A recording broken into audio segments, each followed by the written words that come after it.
You move again, I will put you on the ground, in front of your kid. The hand is already on her shoulder, thick fingers digging into the collarbone through a cotton sleep shirt. 6:47 a.m., according to the microwave clock blinking behind the man's head. The apartment door is off its hinges, leaning crooked against the hallway wall where it landed after the battering ram hit it twice. Cold October air pours through the lab, carrying the smell of wet asphalt and exhaust from an idling van outside. Lylyana Mabry does not move, not because the hand on her shoulder commands stillness, not because the gun on the man's hip makes resistance unwise, but because her daughter is 4 feet behind her, standing in the kitchen doorway holding a bowl of cereal, milk dripping onto the linoleum in a slow white line that nobody notices except a 7-year-old too scared to set the bowl down and too brave to drop it. 3 men in tactical vests crowd the narrow hallway of Unit 4C. The letters ICE glow in block reflective print across their chests.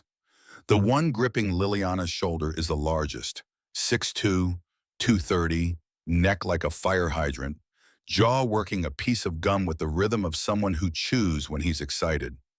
His badge reads Kellan. His body camera blinks red. Behind him, a thinner man with wire-rimmed glasses holds a single sheet of paper at arm's length, reading it the way someone reads a parking ticket. Already decided it doesn't matter. And behind that man, a third agent stands in the doorframe, blocking the only exit, arms crossed, watching. ICE kicked down the door of a woman making breakfast for her daughter.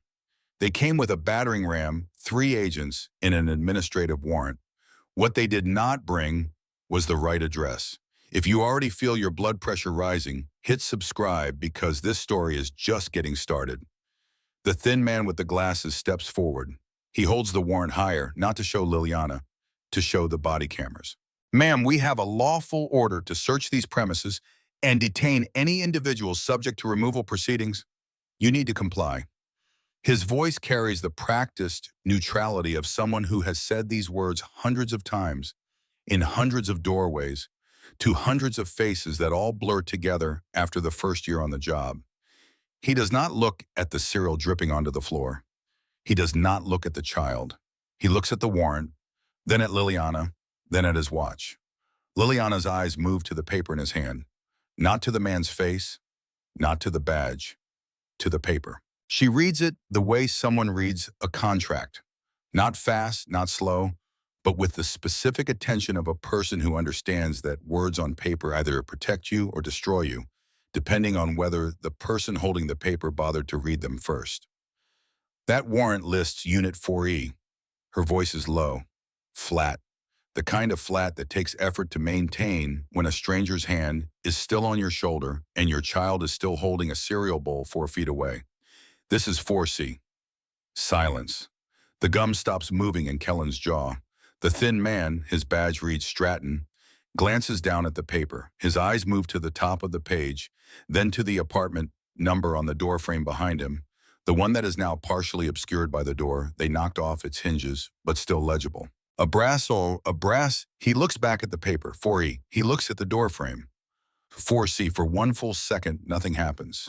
The refrigerator hums. The milk drips. Zora stands perfectly still, the way children stand still when they have learned that adult anger is unpredictable and the best defense is to become invisible. Then Stratton folds the warrant, slides it into his vest pocket. Mr. Kellan, let's proceed with identification verification. No apology, no acknowledgement, no step backward, just a pivot, smooth, practiced, the bureaucratic equivalent of a magician redirecting attention after a trick goes wrong. The wrong door becomes the right door because the man with the paper says so, and the man with the paper has a badge, and the badge has the weight of a federal agency behind it. And the federal agency does not make mistakes in front of body cameras. It just adjusts. Lylyana feels the fingers tighten on her shoulder. Kellan hasn't heard the address discrepancy or doesn't care. His job is physical presence. His job is the hand, the weight, the implicit promise that resistance will be met with force calibrated to a level just below what generates paperwork. I need to see identification. Now. My daughter is behind me. Lylyana's voice hasn't changed. Same low frequency, same deliberate pacing. She is 7 years old. She is holding a bowl of cereal. She is frightened. Before I reach for anything, my purse, my pocket, anything, I need you to take your hand off my shoulder so she does not see her mother handled like a criminal in her own kitchen. The words are specific, not emotional, not pleading, just factual, structured in a way that any reasonable person or any body camera review board would recognize as a de-escalation attempt. Kellan's gum starts moving again. Ma'am, I gave you an instruction, and I told you my child is present. I am cooperating. I am not resisting.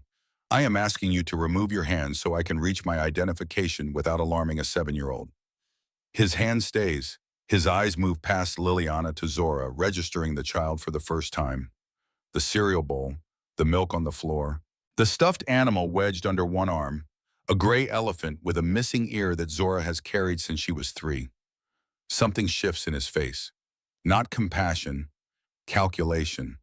The math of how this looks, grown man gripping a woman's shoulder while a child watches, versus the satisfaction of maintaining control. The math takes 3 seconds. He releases her shoulder, steps back, 1 step. Enough distance to perform reasonableness for the cameras without actually being reasonable. Lylyana moves slowly, each movement narrated by intention, the way you move when you know that sudden gestures in the presence of armed men can be interpreted as threats, and interpretations by armed men carry consequences that explanations cannot undo. She walks to the counter, picks up her wallet, opens it, removes her Virginia driver's license and holds it out, not toward Kellan but toward Stratton, because Stratton is the one with the paper, and Lylyana has already identified him as the one who makes decisions. Stratton takes the license, studies it, compares it to something on his phone. Lylyana Mabry, this address? Yes, lease signed August 15th. I can provide a copy. How long have you lived here? 2 months. Where did you live before? She pauses, not because the question is difficult, because the question is irrelevant, and answering irrelevant questions from federal agents in your kitchen at 6:47 a.m. while your daughter watches creates a precedent. You answer 1, you answer 10, you answer until the questions stop being about addresses and start being about things that are none of their business. Am I being detained? The question lands differently than it would from most people. Not aggressive, not defiant, just precise. The way someone asks who already knows the legal standard for detention and wants the officer to say it out loud, on camera, where it becomes a commitment rather than an implication. Stratton's glasses catch the kitchen light. He looks at Lylyana the way a mechanic looks at an engine that isn't behaving the way the manual predicted. Most people answer questions. This woman asks them back. We're conducting an immigration enforcement action in this building. At Unit 4E, in this building. Your warrant specifies 4E. This is 4C. I'm a United States citizen. My daughter is a United States citizen. We are not subject to removal proceedings. Your warrant does not authorize entry into this unit. Every word lands clean. No stammer, no rising pitch. The kind of delivery that comes from years of being in rooms where precise language is the difference between outcomes. Though what those rooms look like, or why she's been in them, is not something anyone in this kitchen would guess by looking at the woman in the sleep shirt and house slippers. Kellan steps forward again, closer than before. Close enough that his vest nearly touches her chest. You seem to know a lot about warrants for someone making breakfast. The sentence hangs, loaded. The implication is clear. Ordinary people don't talk like this. Ordinary people don't cite unit numbers and legal standards in the scope of administrative warrants. So either this woman is a problem or this woman is hiding something, and in Kellan's experience, those are the same thing. Mommy? Zora's voice comes from the kitchen doorway, small, trying hard not to be small. I'm okay, baby. Stay where you are. It's going to be okay. Lylyana does not turn around. She knows that if she turns, she will see her daughter's face. And if she sees her daughter's face, the flat steadiness she has built word by word for the last 4 minutes will crack, and cracks in front of men like Kellan become leverage. So she keeps her eyes on Stratton, waits. Stratton looks at the license again, looks at his phone, looks at Kellan, and something passes between them. A flicker of awareness that this is not going the way it was supposed to, that the warrant is wrong, that the address is wrong, that the woman is not the person they came for, and that every second they spend in this apartment is a second being recorded by body cameras and potentially by the phone of a 7-year-old who will remember this morning for the rest of her life. We'll verify this information. Stratton tucks the license into his pocket. Not into Lylyana's hand, into his pocket. Sit down, please. You're keeping my identification. Standard procedure during a verification hold. There is no verification hold. Your warrant is for 4E. I've identified myself as a citizen. You have no probable cause and no reasonable suspicion to detain me. Keeping my license is seizure without legal basis. For the third time this morning, silence fills the apartment. The kind of silence that happens when someone says something that is both obviously true and completely irrelevant to people who have already decided how this encounter will go. Kellan points at the kitchen chair. Sit. Down. Lylyana sits. Not because the command is lawful, because Zora is watching. Because compliance in front of her daughter is not surrender, it is protection. It is the calculation every Black parent makes when the choice is between asserting rights and ensuring survival. Knowing that rights mean nothing if the person holding the gun decides they don't. She sits in the wooden kitchen chair, hands flat on the table, and watches 3 federal agents begin searching an apartment they have no legal authority to enter, looking for a person who does not live here, while her daughter stands in the doorway holding a bowl of cereal that has gone soggy and a stuffed elephant with one ear. The third agent, the one who has been standing in the doorframe with his arms crossed, watching, saying nothing, steps inside and begins opening cabinets. His badge reads, Marsh. He opens the first cabinet. Dishes. He opens the second. Glasses. He opens the third, the one above the refrigerator, and pulls down a metal lockbox. Gray. Heavy. The kind that holds documents or cash, or things people keep locked for reasons that interest federal agents. What's in this? Personal documents. Open it. No. Kellan turns from the hallway closet and he's been rifling through. The gum stops again. You refusing a direct order? I'm declining a request to open a locked-in container during an illegal search of the wrong apartment. You may seize it. You may obtain a proper warrant. You may arrest me, at which point I will contact an attorney and the contents will be reviewed by a judge. But I am not opening it voluntarily. The sentences come out like they were written in advance. Not rehearsed, built, constructed from materials that most people don't have access to, language that comes from somewhere specific, somewhere that teaches you how power works and how to stand inside it without getting crushed. Kellan doesn't know where that somewhere is. Neither does Stratton, neither does Marsh, but they can feel it. The way you feel the temperature change when you walk from sun to shade. Something about this woman is different from the last 100 doors they kicked in. And the difference makes them uncomfortable in ways they can't articulate and wouldn't admit. Kellan reaches for the lockbox. His hand closes around it, lifts it off the counter, shakes it once, contents rattle, heavy. This is being retained for inspection. Note the time, 6:53 a.m. I am stating for your body cameras that I did not consent to the seizure of that container. It contains personal documents, including financial records and legal correspondence. It also contains her military identification, her JAG credentials, and transfer orders signed by a Rear Admiral at a Naval Station Norfolk. But she does not say that.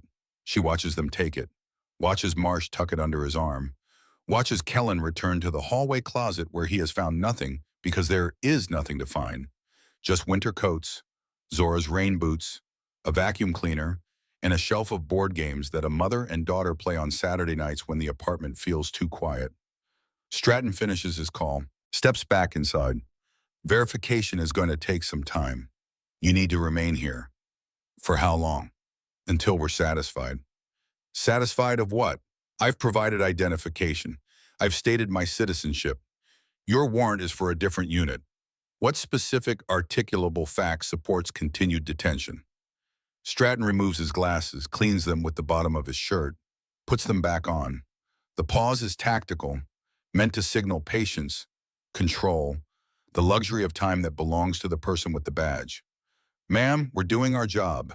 The sooner you cooperate, the sooner this ends. I have cooperated. You entered my home without a valid warrant. I did not resist.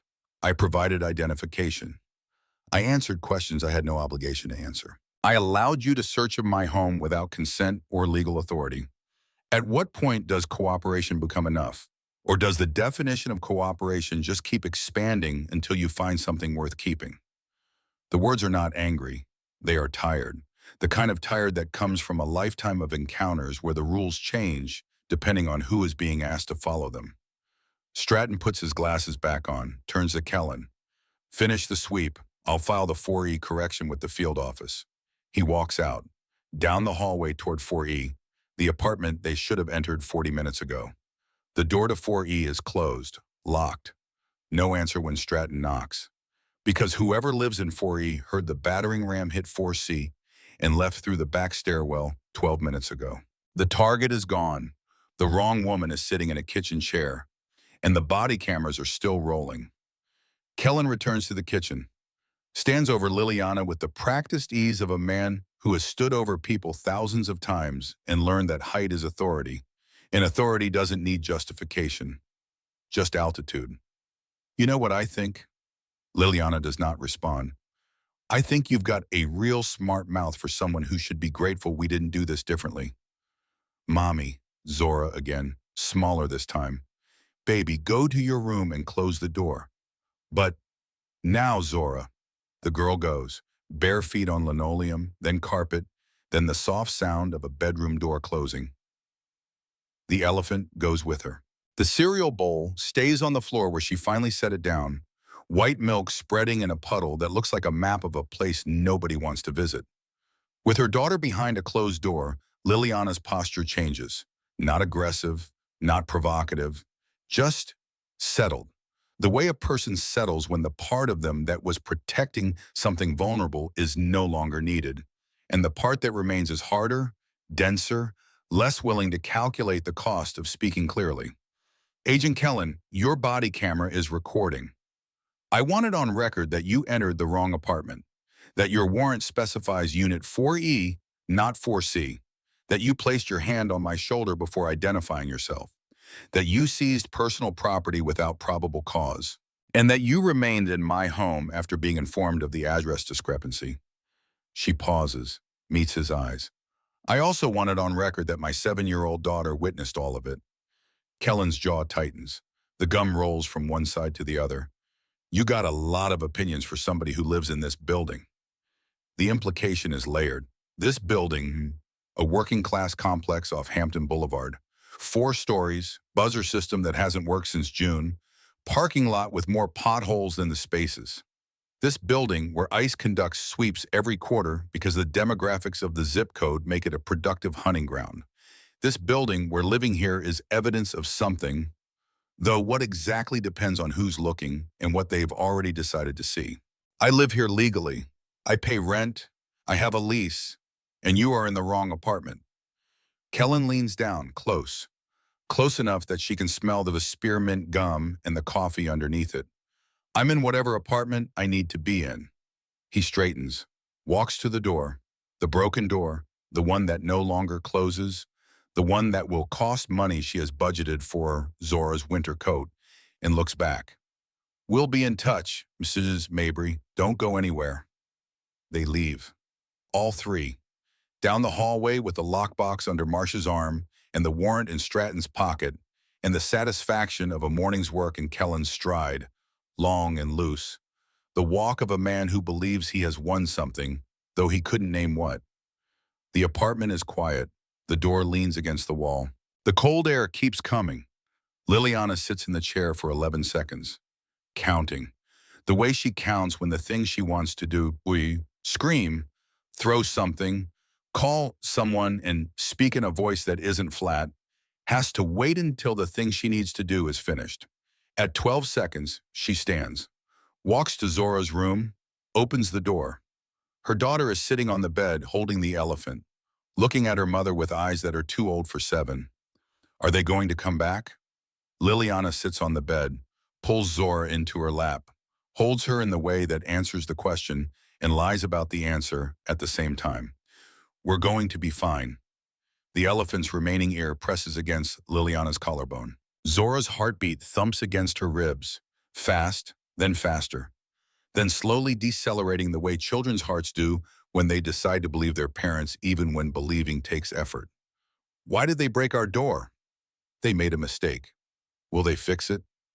Lylyana looks at the bedroom doorway, through it to the hall, through the hall to the front entrance where October air fills her apartment and the lock mechanism lies in two pieces on the carpet. I'll fix it. She waits until Zora's breathing deepens, until the grip on the elephant loosens, until her daughter is asleep again, the kind of sleep children fall into after terror, deep and sudden and deceptive in its peacefulness. Then she lays Zora on the pillow, pulls the blanket up, walks back to the kitchen. She picks up the cereal bowl, wipes the milk from the floor, puts the bowl in the sink, runs the water, watches it swirl. The lockbox is gone. Her military ID is gone. Her JAG credentials are gone. The transfer orders that prove she is Commander Lylyana Mabry, United States Navy, assigned to Naval Station Norfolk for a 6-month rotation in military justice. All of it is in the hands of a man who shook it like a Christmas present and tucked it under his arm like a football. She turns off the water. She stands in her kitchen, in her apartment, in her country, in a sleep shirt and house slippers, and she is a mother and a citizen and something else that nobody in this building knows about.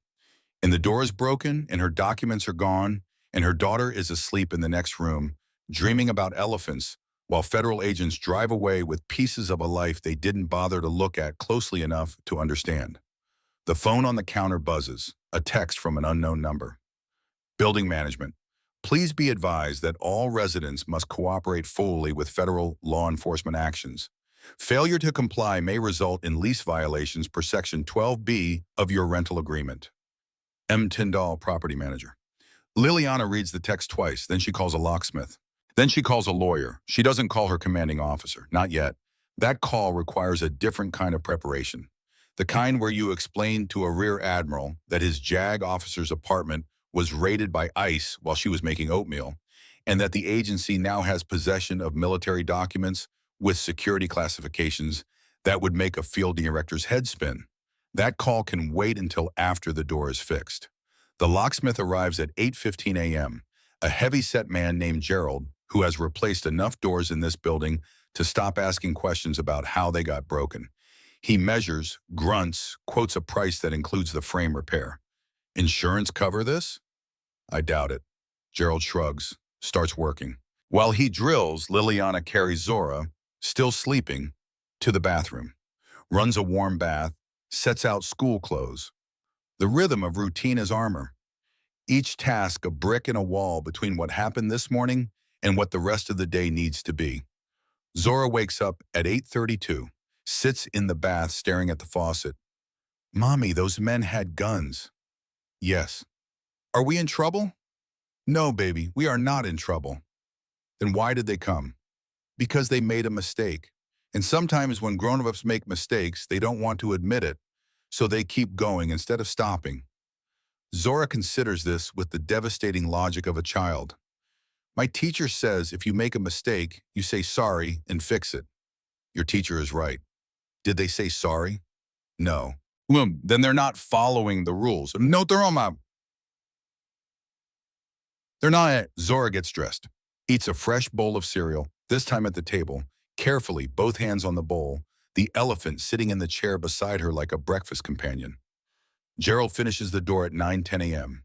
New lock, new hinges, new frame section where the battering ram splintered the wood. The old door goes in the dumpster behind the building. Lylyana walks Zora to school, 2 blocks, past the convenience store, past the laundromat, past the bus stop where 3 women are waiting with the shopping bags and tired faces. Normal morning, normal neighborhood. The kind of walk that feels different when you did it yesterday without noticing the ICE van parked on the corner.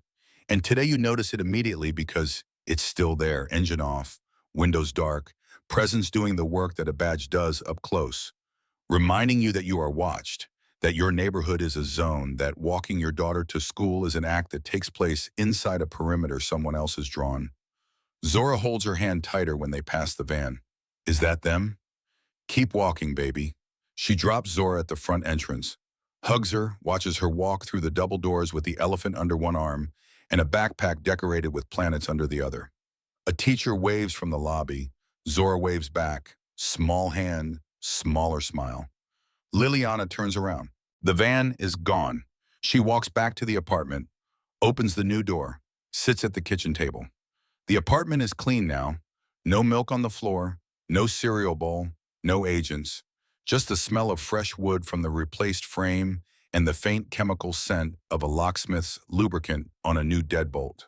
She opens her laptop, searches for ACLU Virginia, immigration enforcement, unlawful entry. Finds a number, writes it on the back of a grocery receipt, puts the receipt in her wallet. She does not call yet, not because she doesn't want to, because calling the ACLU is a step that starts a sequence, and sequences, once started, have their own momentum. She has learned, in settings she does not discuss with neighbors, in rooms she does not describe to friends, that timing matters more than action, that the moment you engage is the moment you commit, and commitment without preparation is just enthusiasm with consequences. So she prepares. She sits at the kitchen table and thinks, not about what happened this morning. She already knows what happened, has known since the door came off its hinges and a hand landed on her shoulder.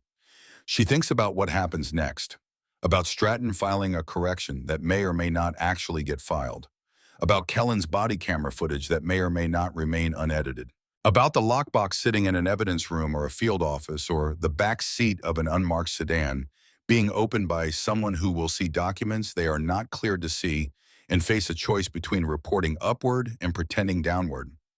She thinks about Margaux Tyndall's text message. Section 12B. The property manager didn't witness the raid. She was on the first floor, 3 units and a stairwell away.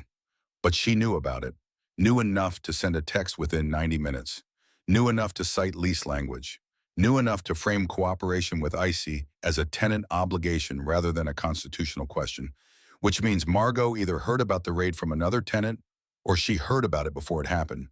Lylyana does not write this thought down. She turns it over, examines it the way you examine a problem that could be coincidence or could be pattern, and the difference between the two determines whether you're dealing with a nosy landlord or something else entirely. At 10 a.m. her phone rings. Block number. She answers. Ms. Mabry, this is Supervisory Agent Reeves Stratton with U.S. Immigration and Customs Enforcement, and I'm calling to follow up on this morning's enforcement action. Enforcement action at the wrong address. Brief pause. We're reviewing the address discrepancy. In the meantime, we've retained certain items from your residence for verification purposes. Your personal property will be returned after processing. When? When processing is complete. What is the processing timeline? And that depends on the nature of the contents. The contents are personal documents, financial records, legal correspondence, nothing related to immigration. Another pause. Longer. Lylyana can hear keystrokes. Someone typing, someone creating a record of this conversation or reading a record that already exists. Ms. Mabry, I'd like to schedule a voluntary interview at our field office. Tomorrow morning, 10 a.m. A voluntary interview regarding what? Regarding your residency status and the circumstances of this morning's interaction. My residency status is United States citizen. The circumstances of this morning are that you raided the wrong apartment. There is no basis for a voluntary interview. It's voluntary, Ms. Mabry. You're free to decline. Then I decline. Oh, the keystrokes stop. I'd encourage you to reconsider. Cooperation goes a long way in resolving these situations efficiently. Agent Stratton, there is nothing to resolve. You entered the wrong unit. You searched my home without consent or a valid warrant. You seized my property without probable cause. The only thing that needs resolving is when I get my belongings back. I'll have someone from the field office reach out about your property. He hangs up. No goodbye. Just the dead air click of a call ended by the person who initiated it. The conversational equivalent of leaving through a door you broke on the way in. Lylyana sets the phone down, looks at the ceiling. The water stain above the refrigerator is shaped like a comma. She has noticed this before, during other moments of sitting in this kitchen and staring upward. Not out of despair, but out of the specific habit of a person who processes information by going still, by letting the noise settle until the signal underneath becomes clear. The signal underneath this morning is they'll be back. Not for the person in 4E who is already gone. Not for the warrant, which is already wrong, but for her, because she didn't behave the way they expected, because she asked questions instead of answering them, because she cited legal standards in a voice that didn't shake, because Kellan felt something he couldn't name and will call disrespect, and Stratton felt something he couldn't name and will call suspicious. And both of them will find reasons to return that have nothing to do with immigration enforcement and everything to do with the fact that a black woman in a sleep shirt made them feel like they were the ones being examined. She knows this pattern, has seen it from the other side of it. The difference is that the other side has resources, authority, institutional backing. The side she's on right now has a new deadbolt and a grocery receipt with a phone number. She picks up the receipt, dials. ACLU of Virginia, how may I direct your call? I need to speak with someone about an unlawful ICE raid on my apartment this morning. I have a 7-year-old daughter who witnessed the entire thing. Pause, the kind of pause that happens at organizations that receive calls like this every day and still haven't found a way to make the intake process feel proportional to the emergency. I'll connect you with attorney Dara. One moment. Hold music, 40 seconds. Then a voice. Direct, no warmth but no coldness either. The neutral register of someone who has trained themselves to listen before reacting. This is Dara. Tell me what happened. Lylyana tells her, from the battering ram to the lockbox. From Kellan's hand on her shoulder to Stratton's call 15 minutes ago. Precise, chronological. No editorializing. Just events, sequenced, delivered the way someone delivers information when they understand that the person listening needs facts, not feelings, and that feelings can come later, after the facts have done their work. Dara listens without interrupting. When Lylyana finishes, there is a pause. Not the bureaucratic pause of someone checking a box, but the analytical pause of someone constructing a case in real time. The administrative warrant for 4E would not authorize entry into 4C under any reading of current case law. If they entered without your consent and without a judicial warrant, that's a Fourth Amendment violation. The seizure of your property without probable cause compounds it. And the continued detention after you identified yourself as a citizen, that's a potential violation of 18 U.S.C. Section 242, deprivation of rights under color of law. I know. Another pause. Different. Dara hears the two words the way they're meant, not as agreement, but as something more. I know, said by someone who knows not because they Googled it, but because they live in a world where these statutes are furniture. Ms. Mabry, have you had legal training? I've had experiences that require understanding my rights. The non-answer is itself an answer. Dara lets it pass. I'd like to file a formal complaint with DHS Office of Inspector General. I'd also like to request your body camera footage through a FOIA. And I'd strongly recommend you not engage further with Stratton or any ICA agent without counsel present. Agreed, Vitayin. One more thing. You mentioned a text from your property manager. Margaux Tyndall, the timing and content of that message suggests possible coordination between building management and ICE. That could implicate fair housing violations under 42 U.S.C. Section 3604 if she's reporting tenants based on race or national origin. She sent the text at 8:12 a.m. The raid happened at 6:47. She lives on the first floor. My unit is on the fourth. So she knew within 90 minutes. Or before Tanyan. Dara writes something down. Lylyana can hear the pen. I'll be in touch this afternoon. Don't open the door for anyone without a judicial warrant. Not administrative. Judicial. Signed by a federal judge, not an immigration officer. I understand the difference. I believe you do. Dara hangs up. Lylyana sits. The apartment is quiet. The new door is solid. The deadbolt is locked. The lockbox is gone. She picks up Zora from school at 3:15 p.m. Normal pickup. Normal line of parents. Normal teacher handing off backpacks at the door. Zora runs out holding a piece of paper. I drew a picture. Lylyana takes it. Crayon. Their apartment building. 4 stories, blue sky, a yellow sun, no men in vests, no broken door, no cereal on the floor. Children edit memory into survival. Adults carry the unedited version. It's beautiful, baby. They walk home, past the convenience store, past the laundromat, past the bus stop. The ice van is not on the corner. The neighborhood is performing normalcy, which is different from being normal. It's the version of normal that exists after something has happened that everyone saw but nobody will discuss until the next time it happens, and everyone pretends to be surprised. They reach the building, lobby, mailboxes, elevator that smells like lemon cleaner and old carpet. Margaux Tyndall is standing at the mailboxes. She is a woman built for vigilance. Mid-50s, thin lips perpetually pursed around opinions she delivers as observations, reading glasses on a beaded chain that she peers over when she wants you to feel examined. She has managed this building for 11 years. She knows every tenant. She knows what they drive, what they eat, when they leave, when they come back, who visits, how long visitors stay. She considers this knowledge a public service. Other people might call it surveillance. Ms. Mabry, the name comes out clipped, not rude, efficient. The greeting of someone who considers conversation a transaction and prefers to keep the balance sheet clean. Ms. Tyndall. I trust this morning's situation has been resolved. The sentence is remarkable for what it contains and what it omits. This morning's situation, not this morning's raid, not this morning's violation, not this morning's trauma to a 7-year-old. Situation. A word that holds no blame, assigns no responsibility, implies that whatever happened was ambient rather than specific, weather rather than action. Has been resolved. Past tense, completed, closed.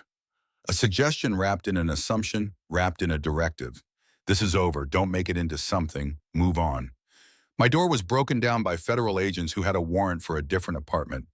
Lylyana's voice is level. My daughter saw men with guns enter our kitchen. My personal property was confiscated. No, Ms. Tyndall, the situation has not been resolved. Margaux's reading glasses drop from her forehead to her nose. She peers over them. The building cooperates fully with federal law enforcement. It's in your lease. Section 12B. Section 12B of my lease requires tenants to comply with lawful orders. An entry under a warrant for the wrong unit is not a lawful order. It's a mistake. And your text this morning implying otherwise was inappropriate. I was informing tenants of their obligations. You were informing one tenant, me, and you did it 90 minutes after the raid, which raises the question of how you knew about it. The glasses go back up. Margaux's jaw tightens. The beaded chain sways. I was informed by building security. Building security is a camera in the lobby that hasn't worked since April. Silence. The elevator dings behind them. Neither moves. Ms. Mabry, I run a peaceful building. I don't appreciate residents who create problems. I didn't create this problem. 3 federal agents with a battering ram created this problem. And if you want a peaceful building, you might consider asking how they got into the lobby at 6:47 a.m. when the front door requires a key fob. Margaux's face shifts. Not much, just enough to confirm what Lylyana suspected. The key fob question lands because the answer to the key fob question is standing in the lobby, wearing reading glasses on a beaded chain, pretending she doesn't know exactly how those agents got through a secured entrance before 7 in the morning. This conversation is over. Margaux turns towards her office. I'll note your concerns in the building file. State my name correctly. It's Mabry, M-A-B-R-Y. Margaux disappears around the corner. The office door clicks shut. Lylyana stands in the lobby holding Zora's hand, looking at the mailboxes, listening to the building breathe the way old buildings do, settling, creaking, holding secrets in the spaces between walls. Mommy, why is that lady mean? She's not mean, baby. She's uncomfortable. There's a difference. What's the difference? Mean people want to hurt you. Uncomfortable people want you to go away so they don't have to think about why they feel bad. Zora considers this. That's still mean. Lylyana smiles, small, brief. The kind of smile that appears when your 7-year-old cuts through adult complexity with the blade of simple truth. Yeah, it kind of is. They take the elevator to the 4th floor. New door, new lock. Lylyana turns the deadbolt. The click is solid, final. The click of a door that will not be broken again without a fight. If this story is making you feel something, imagine living it. Drop a comment below and make sure you're subscribed, because part 2 is going to turn everything upside down. The next 2 days pass in manufactured calm. School, homework, dinner, bath, bedtime stories read by a mother whose voice never wavers, even when the words on the page are about bears and forests and safe places where nothing bad happens, and the front door never comes off its hinges. Lylyana does not hear from Stratton. She does not hear from the field office about her property. The lockbox remains wherever it is, opened or unopened, cataloged or ignored, sitting in evidence or sitting on someone's desk while they try to figure out what to do with military documents they weren't supposed to find. On Thursday morning, 2 days after the raid, Lylyana drops Zora at school and comes home to find a notice taped to her new door. Building Management Notice 2, Resident Unit 4C, Re-Lease Compliance Review. Please be advised that your lease is under review for potential violations, including but not limited to unauthorized modifications to unit entry points, door lock replacement without management approval per Section 8A, failure to cooperate with authorized building access for maintenance and law enforcement per Section 12B, and disturbance reports filed by neighboring residents regarding the incident of October 14th. A meeting with management has been scheduled for Friday, October 17th at 10 a.m. in the building office. Attendance is mandatory. Failure to attend may result in formal lease violation proceedings. Margaux Tyndall, property manager, Orchard Hill Apartments. Lylyana reads the notice. Reads it again. Unauthorized modifications. She replaced a door that federal agents destroyed. Failure to cooperate. She exercised her constitutional rights. Disturbance reports. Filed by whom? About what? About the disturbance of being raided at 6:47 a.m. while making cereal? She folds the notice, puts it in her wallet next to the grocery receipt with Dara Simone's number. Then she sees the second notice, not taped to her door, slid under it, smaller, handwritten. Ms. Mabry. I saw what happened Tuesday morning. I have video from my window. If you need it, I'm in 4A. E. Graves apartment 4A. End of the hall. The apartment occupied by a man Lylyana has seen exactly 3 times. An older gentleman, always in a pressed shirt, always carrying a worn leather Bible, always nodding hello with the specific courtesy of someone who believes that courtesy is not optional. She puts the handwritten note in her wallet next to the other 2 pieces of paper. 3 items, a phone number, a lease notice, a witness offer. The beginning of something she has not yet named but can feel assembling itself the way weather assembles before a storm. Individual elements that mean nothing alone but mean everything in combination. Her phone buzzes. Text from Dara Simone. FOIA filed. OIG complaint number assigned. DHS OIG 224-9837. Estimated response time 60-90 days. Are you safe? Lylyana types back, for now. Friday morning, 10 a.m., building office. Margaux Tyndall sits behind a desk that was too large when the office was new and has only grown more imposing as the walls have gotten closer. Fake plants, fluorescent lights, a framed photo of the building from 2003, back when the parking lot was smooth and the buzzers worked, and the promise of affordable housing hadn't yet been downgraded to the reality of deferred maintenance and selective enforcement. Lylyana sits in the chair across from her. She has dressed carefully. Dark slacks, white blouse, flat shoes. Not because the meeting matters, but because appearance is language, and the language she is speaking today is, I take this seriously enough to dress for but not seriously enough to be afraid. Ms. Mabry, thank you for coming. The notice said attendance was mandatory. I used strong language to ensure we could have this conversation. I apologize if it seemed aggressive. It seemed like retaliation. Margaux's pen stops mid-note. Excuse me? You're citing lease violations that don't exist in response to a federal raid that wasn't my fault. The door replacement was emergency repair after federal agents destroyed my property. There is no section of my lease that requires me to leave a broken door overnight. And the disturbance reports, I'd like to see them. They're in the building file. I'd like to see them now, with names and dates. Margaux opens a manila folder. Inside is a single sheet of paper. One complaint, filed by M. Tyndall.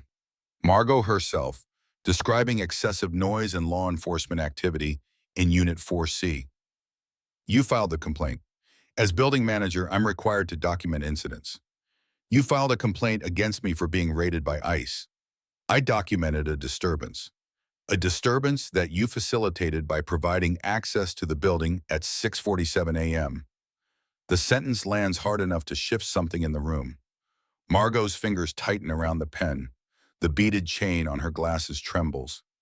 I don't know what you're implying. I'm not implying, I'm asking. How did 3 ICE agents access a key fob-secured building before 7 in the morning? I wasn't here at that hour. Then who was? The building has a policy of cooperating with law enforcement. That includes providing access when requested. Requested by whom? When? Was there a written request? Is there a log? Each question is a step closer to something Margaux does not want to reach. Her pen is no longer writing. Her reading glasses are no longer on her face. She is looking at Lylyana the way people look at a problem they created and can no longer control, with the specific fear of someone who realizes the person across the desk is better at this than they are. This meeting is about your lease compliance, Ms. Mabry, not building security. My lease compliance is perfect. My rent is paid. My apartment is clean. I have not violated any term of my agreement. The only thing that happened in my unit is that your building let federal agents break down the wrong door, and now you're trying to punish me for it. Nobody is punishing you. Then withdraw the notice. I can't do that. It's in the file. Then I'll have my attorney contact you about removing it, and about the question of how ICE accessed this building, and about the text you sent me 90 minutes after the raid, which my attorney considers potential evidence of coordination between building management and federal immigration enforcement. Margaux stands. The chair rolls backward and hits the wall. The fake plant shakes. Ms. Mabry, I have managed this building for 11 years. I have never had a problem with a tenant until now. You've never had a tenant who asks questions. The meeting is over. Lylyana walks out, down the hallway, past the mailboxes, into the elevator. On the 4th floor, she passes 4A, pauses, knocks. The door opens. Eldon Graves stands in pressed khakis and a cardigan. He is 71 years old, retired, a man whose bearing suggests a life spent in institutions that value posture and punctuality. He looks at Lylyana with recognition, not the recognition of a neighbor, but the recognition of a witness. Miss Mabry. Mr. Graves, you left a note. I did. Please come in. His apartment is immaculate. Books on shelves arranged by height. A small table by the window with a straight-back chair facing the parking lot. A good view, a deliberate view. I was awake Tuesday morning, he says, sitting in the straight-back chair. I'm always awake by 6. I heard the van pull in, saw 3 men exit in tactical gear. I started recording from this window. He holds up a phone. Older model, cracked screen, but the camera works. I have 4 minutes and 37 seconds. Includes the van, the agent is entering the building, and, through the window of the hallway, fragments of what happened at your door. Fragments. My angle is limited, but I have audio. Your building has thin walls, Ms. Mabry. I heard the ram hit. I heard you talking to them. I heard your daughter. He sets the phone down, looks at her. I also heard something else. 2 nights before the raid, Sunday evening, around 9 p.m., I heard voices in the stairwell. A woman's voice I recognized as Ms. Tyndall. A man's voice I did not recognize. They were discussing unit numbers. I heard 4C mentioned, and I heard the phrase, she doesn't have papers. Lylyana sits down. Margaux told ICE that I don't have papers. That's what it sounded like. I can't be certain. Stairwell acoustics are unreliable, and I don't want to overstate what I heard. But the timing, the voices, the unit number, I thought you should know. Have you told anyone else? No, I wasn't sure who to tell, or whether telling would make things better or worse. Can you send me that video? I can, though I should tell you I'm an old man with a phone that confuses me more than it helps me. The video is here. I just don't know how to send it without losing it. Lylyana smiles, not the brief smile from the lobby, a real one. May I? She takes his phone, sends the video to her own number, sends it to Dara Simone's number, sends it to a third number, one she enters from memory, not from a contact list, a number she has called before in other situations that require documentation and escalation in the specific kind of attention that comes from people whose offices have secure lines and classified filing systems. She does not explain who the third number belongs to. She hands the phone back. Thank you, Mr. Graves. Eldon? Thank you, Eldon. He nods. The nod of a man who has done what he can and hopes it's enough. Lylyana returns to her apartment, locks the new deadbolt, sits at the kitchen table. 3 days since the raid. Her door is fixed. Her lawyer is engaged. Her FOA is filed. Her OIG complaint has a number. She has a witness with video. She has a property manager who may have coordinated with IC. She has a lockbox full of military documents in the hands of people who don't know what they have. And she has a daughter who drew a picture of their building with a blue sky and no men in vests. And that picture is on the refrigerator now, held up by a magnet shaped like an anchor that Zora found at a yard sale and insisted on buying because it looks like it holds things together. The anchor holds the picture. The picture holds a lie. The lie holds a child's version of home, safe, whole, undamaged. The truth is taped to the refrigerator next to it, a notice from building management threatening her lease for the crime of having been raided in the wrong apartment. Saturday passes, Sunday passes. Monday arrives with rain. Lylyana drops Zora at school, returns to the apartment, opens her laptop, checks email. Nothing from Dara, nothing from the field office, nothing from the third number. At 11 a.m., someone knocks on the door. 3 knocks. Official. She checks the peephole. Kellan. Alone this time. No vest, plain clothes, badge on his belt. She does not open the door. Mrs. Mabry, I need to speak with you. My attorney has advised me not to engage with ICE agents without counsel present. This isn't official. Then leave. Miss Mabry, Agent Kellan, you are standing at the door of an apartment you illegally entered 5 days ago. You are not welcome here. If you have official business, contact my attorney, Dara Simone, ACLU of Virginia. If you don't have official business, you are trespassing on private property. Silence on the other side of the door. She watches through the peephole. Kellan's jaw moves, the gum. Always the gum. Then he does something she does not expect. He slides an envelope under the door. Your stuff's at the field office, property desk. You can pick it up anytime. Footsteps, retreating. The elevator dings. He's gone. Lylyana picks up the envelope, opens it. Inside is a property receipt itemized. Lockbox, gray metal. Contents listed as personal documents, 7 items. Signature line at the bottom. Blank. No one signed in for it. No one logged it properly. The receipt is a photocopy, not an original, and the case number at the top has been written in pen, then partially scratched out and rewritten. The case number originally read -24 NFK 049. The scratched out number underneath reads 2024 NFK 0047. 2 different case numbers for the same seizure, which means someone changed it, reassigned it, moved her property from one file to another. She photographs the receipt, front and back, sends it to Dara, sends it to the third number. Then she sits at the table and then looks at the 2 case numbers, 0047 and 0049. One of these is real, one of these is a cover, and somewhere in the space between them, someone at the Norfolk ICE field office is rearranging paperwork the way you rearrange furniture to hide a stain, not to fix the problem, but to make it invisible to anyone who isn't looking at the floor. She is looking at the floor, and she hasn't even started. The phone rings. The third number, the one she entered from memory. She answers. Commander Mabry. The voice is crisp, military. The voice of someone who does not use first names on unsecured lines. We received your documentation. NCIS has been notified regarding the seizure of classified materials. The base legal office will coordinate with your civilian counsel. Understood. Commander, how is your daughter? The question breaks the protocol, crosses the line between professional and personal. It's asked by someone who has a child of their own or who has imagined having one, or who simply understands that a 7-year-old watching her mother get grabbed by federal agents is not a footnote in a legal case. It's the case. She drew a picture of our building with a sun on it. Pause. We'll be in touch within 48 hours.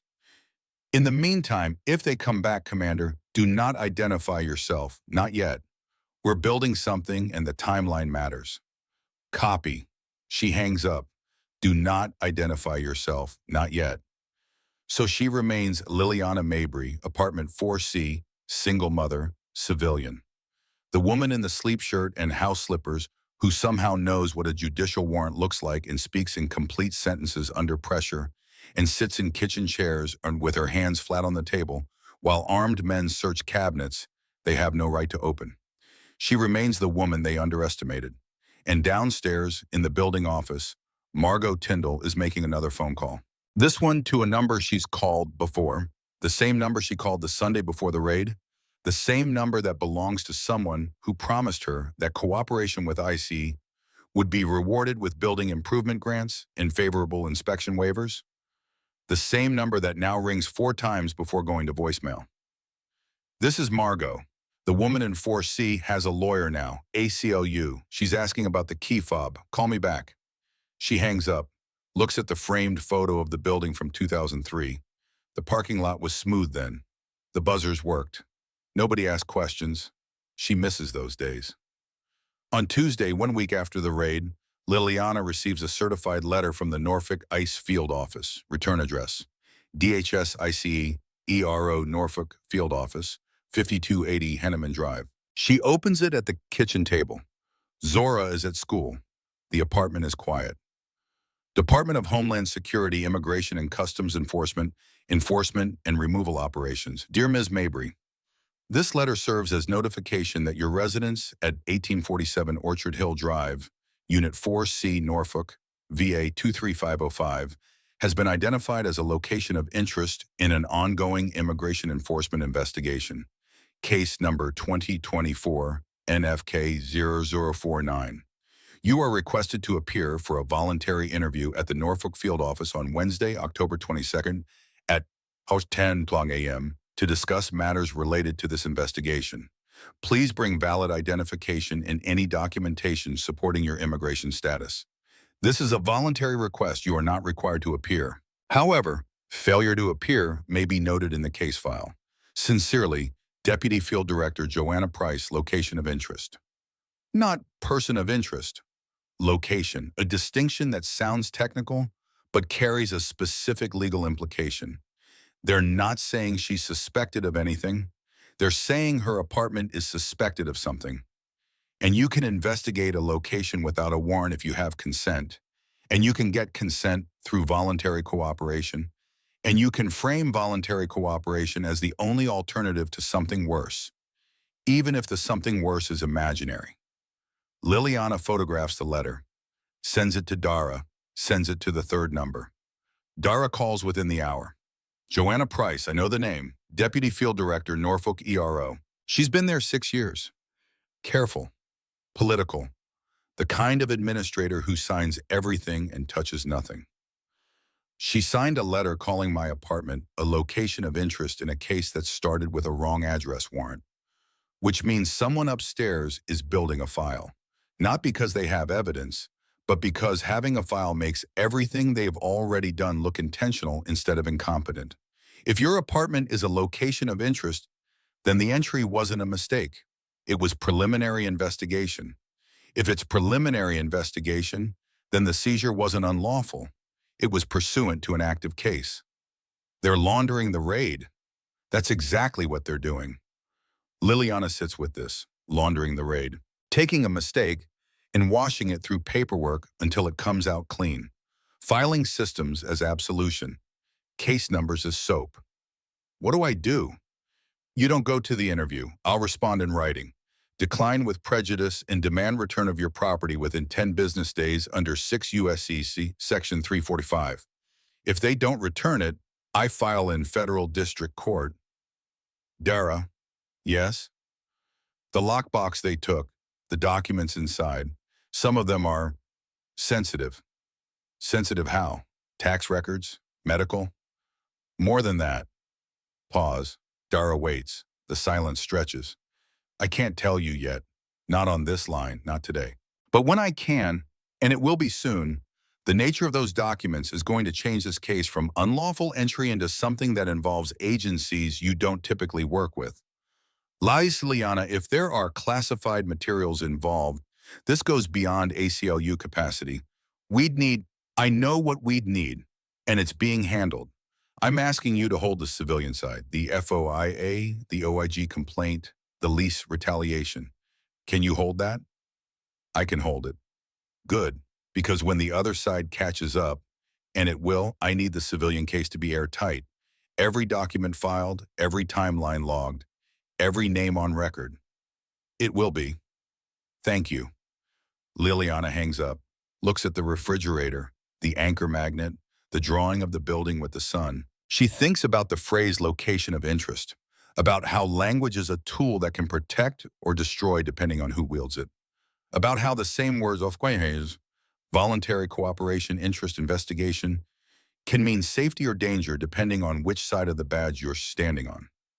She thinks about Joanna Price, a deputy field director who signs letters calling apartments locations of interest in cases that began with wrong addresses. A woman who has built a career on the art of making bad decisions look like good policy. A woman who probably has a framed photo on her desk. Family, vacation, something that says I am a person, not just a title, and who goes home at night believing she is doing important work because the paperwork says so, and the paperwork doesn't lie, except when it does.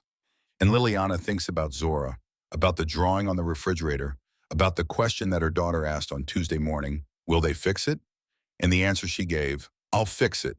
She is starting to fix it, slowly, piece by piece. The way you fix anything that has been broken by people who don't believe it was worth keeping whole. But fixing takes time. And time is the one thing that the woman in apartment 4C and the deputy field director on Henneman Drive do not agree on. Because Lylyana is patient. She has been trained to be patient by institutions that reward precision over speed. And she understands that cases are built brick by brick and that bricks laid in haste crack under pressure.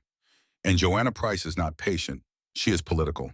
She has a wrong address raid generating paperwork that could embarrass her office. She has a FOIA request from the ACLU. She has an OIG complaint with a case number.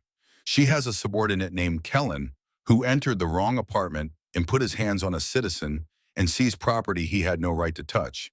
And she needs all of this to go away before it reaches the regional director's desk. So Joanna Price will escalate, because that's what administrators do when covering a mistake. They don't fix it. They make it bigger. They add layers of justification.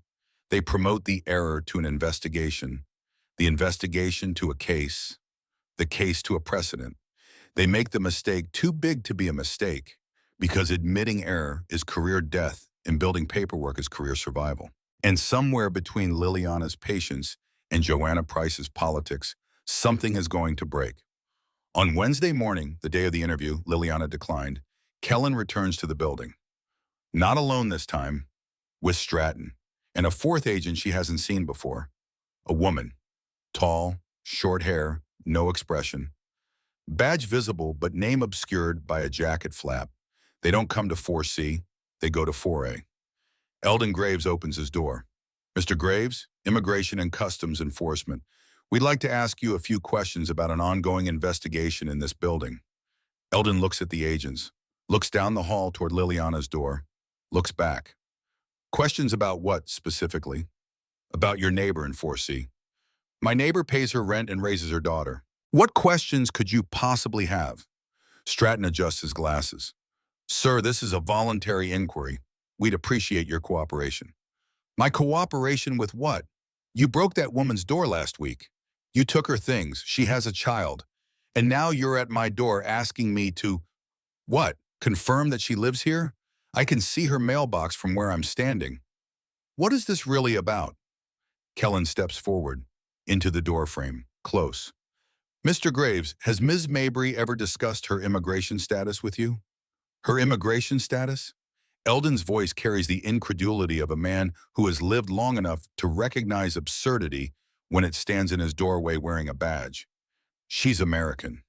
She sounds American. Her child goes to Norfolk Public Schools? What in the world are you talking about?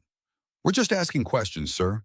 And I'm just answering them. She's my neighbor. She's polite. Her daughter is sweet. And the last time I saw your agency in this hallway, you were dragging a woman's door off its hinges because you can't read apartment numbers. So no, I don't have information that helps you. And I'd like you to leave.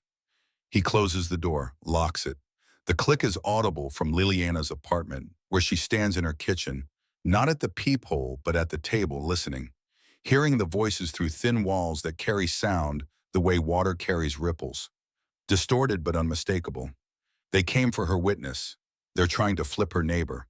They're building a case out of interviews and implications in the specific gravity of federal badges pressed into door frames. Her hand is on her phone when the knock comes. Not at 4A this time, at her door. 3 knocks, then a 4th, harder. The kind of knock that says, I know you're in there, and the door between us is a courtesy I'm choosing to extend. Ms. Mabry, Agent Kellan, open the door. She does not move. Mrs. Mabry, I have follow-up questions regarding your property return. This will only take a minute. She watches through the peephole. Kellan stands alone in the hallway. Stratton and the 4th agent have gone downstairs. He is chewing gum. His hands are at his sides. His body camera is off, the red light absent, the lens cap flipped closed. Camera off.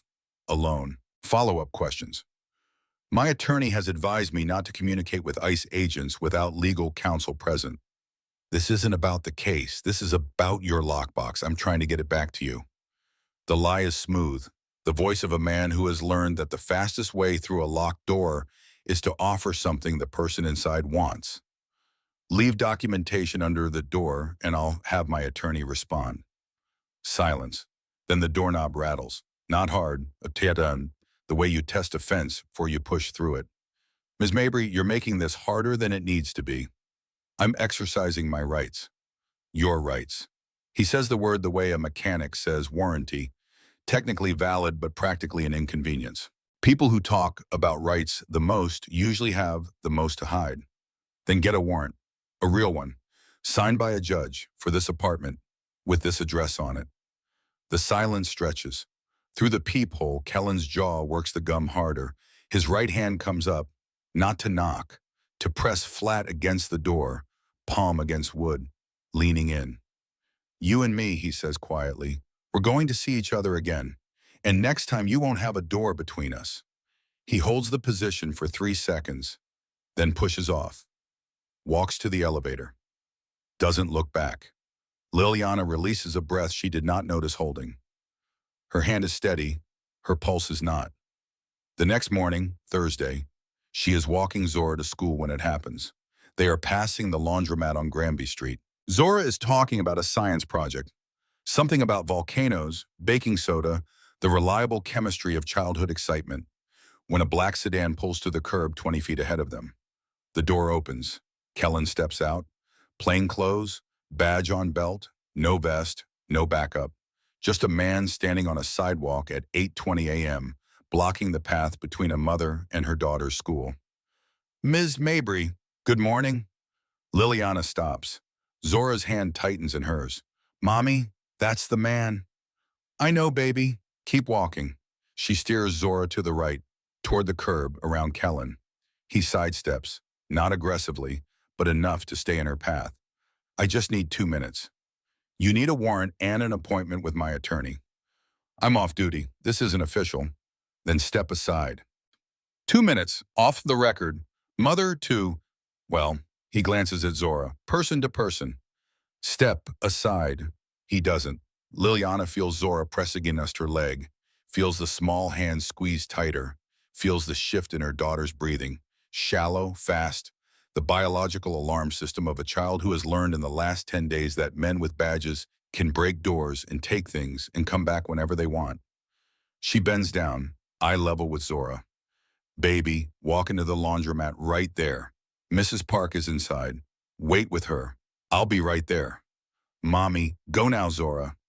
Zora goes, reluctant steps, looking back twice, disappearing through the laundromat door where a Korean woman behind the counter looks up, sees the child alone, sees the man on the sidewalk, and puts two pieces together with the speed of someone who has lived in this neighborhood long enough to know what ICE agents look like, even in plain clothes. Lylyana straightens, faces Kellan. My daughter is 7 years old. You are blocking her path to school. You are off duty without a camera, approaching us on a public sidewalk after threatening me through my door yesterday. This is harassment. I didn't threaten you. Next time you won't have a door between us. Your words, through my door, with your camera off. Kellan's expression shifts. The recognition that his words, spoken in a hallway he assumed was private, were heard clearly enough to be repeated back verbatim. I was frustrated. Long day. I came here to apologize.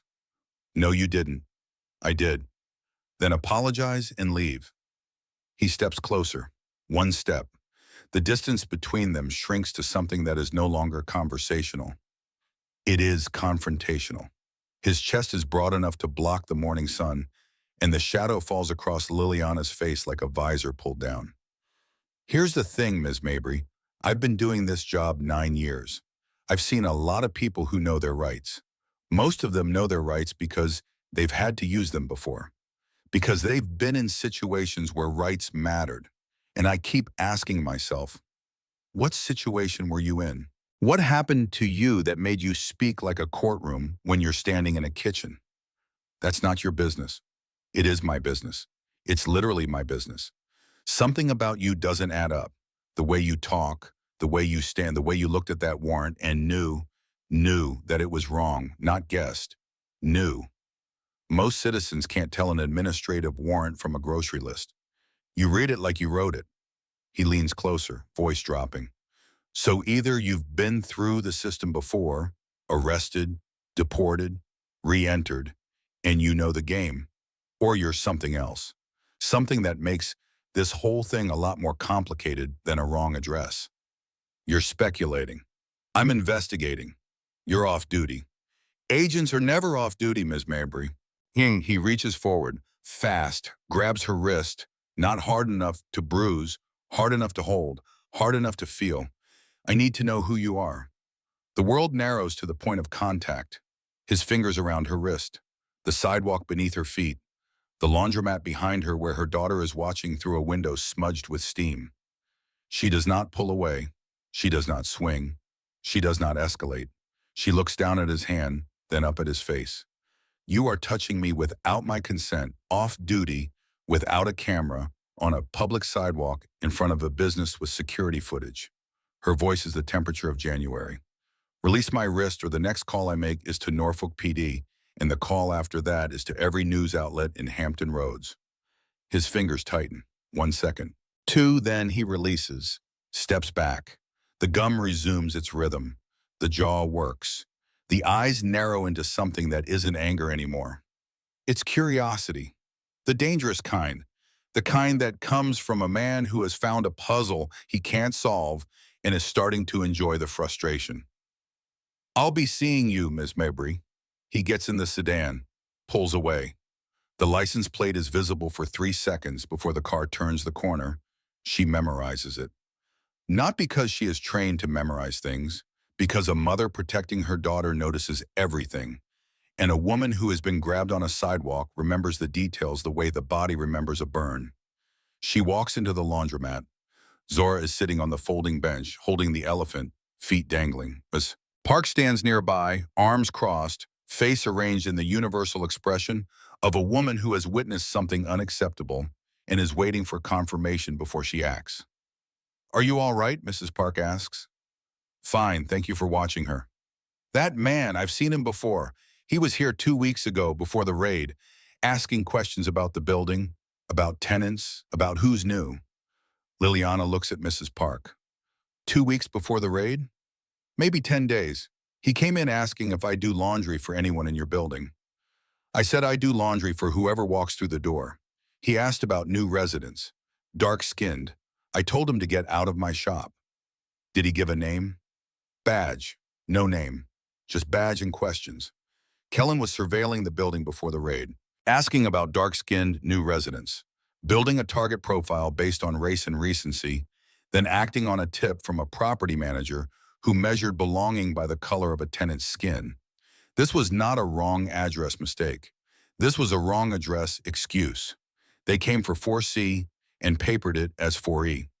Came for Lylyana and papered it as someone else. The mistake wasn't the raid. The mistake was getting caught. She walks Zora to school, kisses her forehead, watches her walk inside. Then she picks up her phone, calls Dara. They're escalating. Kellan approached me on the street, grabbed my wrist in front of my daughter. And yesterday they went to my neighbor's door, the one with the video, asking about me. Dara's voice changes, not louder, sharper. He physically grabbed you? Off duty? Without a camera? On Granby Street, in front of the laundromat. The owner is a witness. She also told me Kellan was in the area 10 days before the raid, asking about new dark-skinned tenants. This wasn't a wrong address mistake, Dara. They targeted me. Silence. The kind of silence that happens when an attorney's theory of a case shifts from unlawful entry to something larger and more deliberate. If they're approaching witnesses connected to a pending OIG complaint and physically intimidating complainants, that's obstruction. I'll file an emergency supplemental with OIG today. The wrist grab alone elevates this. And I'm adding a Section 1983 civil rights complaint to the file. Don't engage with them. Don't open your door. And tell Mr. Graves the same. He has no obligation to speak with them without counsel. He already told them to leave. Good man, I'll call you this afternoon. Lylyana hangs up, walks back to the apartment, locks the deadbolt. Through the thin wall between 4C and 4A, she can hear Eldon Graves settling into his straight-back chair by the window, keeping watch, as he has kept watch every day since the raid, over a parking lot that has become the staging ground for a federal agency that doesn't know when to stop. The question Lylyana keeps returning to is the one every person in this situation faces: whether doing the right thing will cost more than staying silent. The answer, in her experience, is always yes. The right thing always costs. The question is whether the cost is bearable and whether the person paying it has enough left over to keep paying when the bill gets higher. This mother is holding her ground against an entire federal agency, and she hasn't even revealed her biggest card yet. Share this story with someone who needs to hear it. Part 2 drops the bombshell they never saw coming. That evening, after Zora's asleep, Lylyana sits at the kitchen table in the dark. Not for atmosphere, for quiet. The kind of quiet that comes when the lights are off and the building settles and the phone hasn't buzzed in 2 hours, and the only sound is the rain on the window and the distant hum of the freight trains that run along the naval base perimeter 3 miles south. She thinks about the lockbox, the documents inside it. What happens when a field office intake clerk opens a metal container, expecting to find fake passports or counterfeit green cards, and instead finds a Department of Defense Common Access card, JAG officer credentials, and transfer orders with a classification stamp that turns the seizure from a procedural hiccup into a potential federal security incident? She thinks about what NCIS will do when they get involved, how the investigation will shift from civilian to military channels, how the questions will change from, is this woman here legally, to why did ICE seize classified military documents from an active duty officer's residence without a valid warrant? She thinks about how the answer to that question will unspool everything. Kellan's aggression, Stratton's bureaucratic cover-up, Margaux's phone calls, the case number that changed, the letter from Joanna Price that tried to retroactively justify an unjustifiable entry. She thinks about all of it, and then she stops thinking and listens to the rain in the trains and the sound of her daughter breathing in the next room, and she understands, the way you understand things that you've always known but haven't yet said out loud, that this is not going to end with an apology. This is going to end with a reckoning. She just doesn't know yet how much of the reckoning will be aimed at her. The phone buzzes. One text from a number she doesn't recognize. You should have taken the interview. Now it gets harder. She stares at the screen. The number has a 757 area code. Norfolk. She does not respond. She does not sleep. And in the morning when Zora asks why mommy's eyes look tired, Lylyana says, I was reading late, which is the kind of lie mothers tell when the truth is too heavy for a 7-year-old's shoulders. And the elephant with one ear can only carry so much. Part 2. 3 days after Kellan grabbed her wrist on Granby Street, the building turned. Not all at once, not in a way that announced itself. Buildings don't turn the way people turn, with arguments and slammed doors and declarations. Buildings turn the way weather turns, a degree at a time, so gradual that you don't feel it until you're already cold. It started with the mail, Monday morning. Lylyana opens her mailbox in the lobby and finds it empty. Not empty as in no mail arrived. Empty as in her mail is gone. The box is unlocked. The little brass door swings open without a key, which means someone opened it before she got there because Lylyana locks her mailbox every day with the same small key she keeps on a ring with her apartment key and a miniature anchor Zora picked out at a yard sale. She closes the box, looks at the lock. No scratches, no pry marks. A key was used, and there are only 2 keys to each mailbox in this building. One held by the tenant, one held by management. She walks to the building office, knocks. Miss Tyndall, my mailbox was opened and emptied. Margaux looks up from her desk, reading glasses on, beaded chain swaying. That's a postal matter. Contact USPS. My mailbox was opened with a management key. I don't know what you're talking about. There are 2 keys to each box. I have one, you have the other. My box was opened without force, which means someone used the other key. Perhaps you forgot to lock it. I didn't forget. Then file a report with the post office. I can't help you. Lylyana stands in the doorway for 3 seconds, long enough to make the silence into a sentence. Then she leaves. The mail reappears 2 days later, and all of it, 6 days worth, stuffed back into the box at once, out of order, one envelope opened and resealed with clear tape along the flap. The open envelope is from the Naval Station Norfolk Administrative Office. Inside is a routine benefits statement. Nothing classified, nothing sensitive. Just the kind of paperwork that would mean nothing to a property manager and everything to a federal agent looking for proof that a tenant has military connections. Lylyana photographs the envelope, the tape, the postmark, the contents, sends everything to Dara. Then the laundry room. Wednesday evening, 8:15 p.m. Zora is in bed. Lylyana carries a basket of clothes to the basement laundry, 4 washers, 3 dryers, one of which hasn't worked since August. She loads a washer, starts it, sits on the plastic chair by the door to wait because she learned during her first week that unattended laundry in this building disappears or gets dumped on the floor. 20 minutes into the cycle, the door opens. A woman Lylyana has seen but never spoken to. 3rd floor, Unit 3B, early 40s, blonde ponytail, works at the Naval Shipyard based on the lanyard she wears every morning. The woman enters, sees Lylyana, and stops. Oh, I'll come back. There are 2 open machines. Oh, so. I said I'll come back. She leaves. The door closes. Lylyana sits in the plastic chair and listens to the washer fill and drain and fill again. And she thinks about the specific weight of being avoided. Not confronted, not insulted, just avoided, which is its own kind of violence because it says you are not worth the risk of proximity. 2 days later, she finds out why. Eldon Graves knocks on her door Thursday afternoon. He is holding a sheet of paper. His face carries the expression of a man who has spent 71 years learning to control anger and is currently testing the limits of that education. This was under my door this morning. He hands her the paper. Typed. No letterhead, no signature. Notice to residents. Building security alert. It has come to our attention that Unit 4C is the subject of an active federal immigration investigation. For the safety and security of all residents, we advise the following. 1. Do not engage with the occupant of 4C regarding legal matters. 2. Report any suspicious activity involving Unit 4C to building management. 3. Cooperate fully with federal agents if approached. This notice is issued in accordance with building safety protocols. Lylyana reads it again. No name, no signature, no letterhead, but the language, building safety protocols, is Margaux's vocabulary. The font is the same one used on the lease compliance notice, and the phrase active federal immigration investigation is a lie, because there is no immigration investigation involving a United States citizen, but the lie is effective because it doesn't need to be true. It only needs to be believed.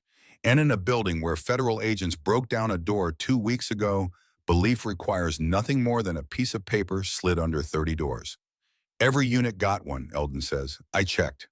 Every unit. 32 apartments. 32 copies of this poison. Lylyana folds the paper, sets it on the counter. Eldon, I need to ask you something. Since Tuesday, has anyone in this building spoken to you about me? He pauses, the pause of a man deciding how much truth to deliver at once. Mrs. Cahill in 2A told me she heard I was involved with whatever is happening on the 4th floor and suggested I mind my own business. Mr. Pham in 3D asked me if I knew you were under investigation. And the woman in 3B, Hodges, I think, crossed the hall when she saw me in the stairwell yesterday, like I was contagious. Because you helped me.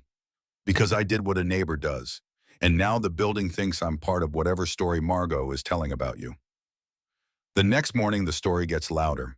Lylyana is carrying the groceries from the car to the lobby when she runs into 2 women at the mailboxes. Mrs. Cahill and another tenant she's seen but never met, a younger woman from the 2nd floor who wears scrubs and works night shifts at Centera Norfolk General. They stop talking when she enters. The way people stop talking when the subject of their conversation walks into the room, sudden, total, the silence of mouths closing around words that were never meant to be heard by the person they describe. Good morning, Lylyana says, neutral, the same tone she has used every morning in this building for 2 months.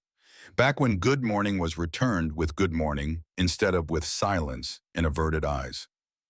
Mrs. Cahill nods, the nod of a woman performing politeness while withholding it. The younger woman stares at her phone. Lylyana opens her mailbox. Today's mail, a power bill, a school newsletter from Zora's class, a coupon packet. She tucks them under her arm, closes the box, turns to leave. You know, Mrs. Cahill says, loud enough to be heard but soft enough to be denied, some of us have lived here 10 years. We don't need this kind of attention. Lylyana stops, turns. What kind of attention, Mrs. Cahill? Federal agents, vans outside, that notice. People are talking. My daughter's afraid to play in the parking lot. Your daughter is afraid because 3 armed men broke down my door at 6:47 in the morning while I was making my child breakfast. The attention you're worried about, I didn't invite it. It was brought here by agents who entered the wrong apartment and haven't apologized. That's your version.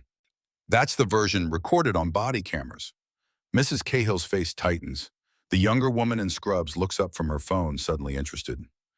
The notice says you're under investigation. The notice is unsigned, has no letterhead, and was written by someone in this building who has a personal interest in making me look dangerous. Ask yourself why someone would distribute 32 copies of a document they weren't willing to put their name on. The words land. Mrs. Cahill opens her mouth, closes it.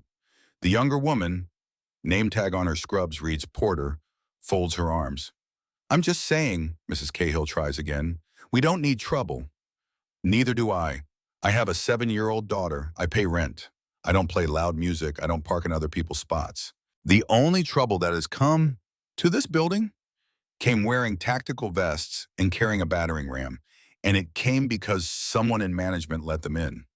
She walks to the elevator, presses the button. The doors open. She steps in.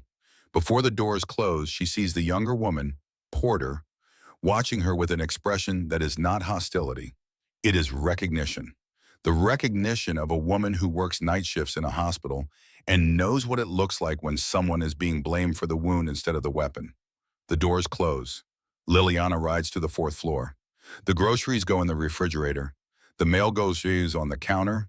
The drawing with the sun stays on the refrigerator, held by the anchor, surviving another day. That evening, something worse. Lylyana is taking out the trash at 7:40 p.m. The dumpster is behind the building, accessed through a side door off the first-floor stairwell. She carries one bag, pushes the door open, steps into the narrow alley between the building and the fence.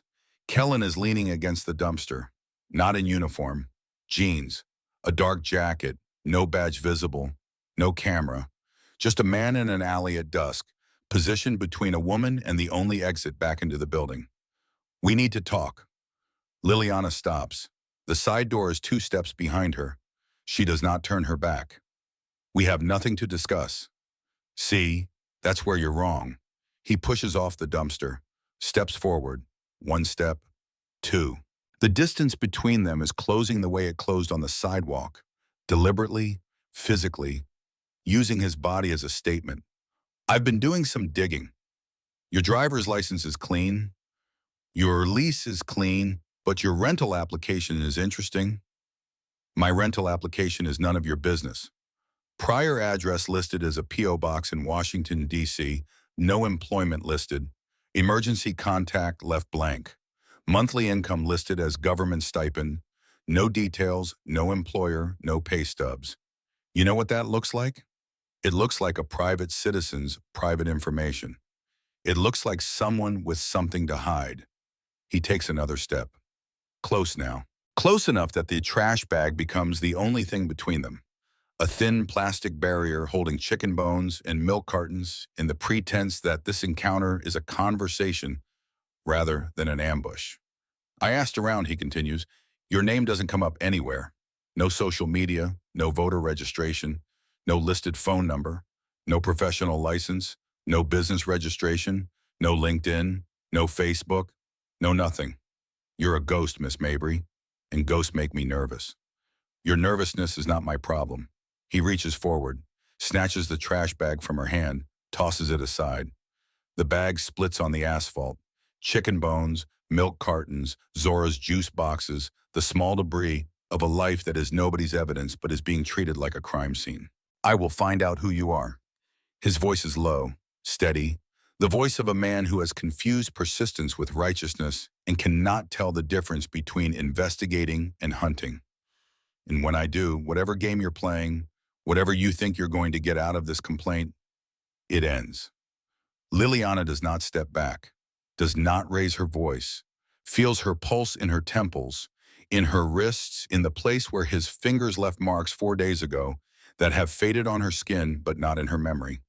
"Agent Kellan, you are off duty on private property, blocking my path to my building, in a location with no cameras and no witnesses. You have now confronted me 3 times in 2 weeks without your body camera. Each time the encounters have escalated. You grabbed my wrist on Granby Street. You have just thrown my property on the ground. You are standing between me and the door." She takes 1 step forward, into the space, not away from it. "I have documented every encounter. Dates, time, locations, your exact words. My attorney has copies. The OIG investigator assigned to my complaint has copies. If you touch me again, if you come near me again, without a warrant, a supervisor, and a functioning body camera, what happens next will be the last professional decision you make. Not because I'm threatening you, because I'm telling you the truth, and the truth is that you are building a case against yourself more efficiently than I ever could." The alley is silent. The dumpster smells like rot and rain. A car passes on the street. Its headlights sweep the fence, casting Kellan's shadow across the wall. Large, looming, then gone. He stares at her. The gum has stopped. The jaw is still. "You're something else. I just haven't figured out what yet."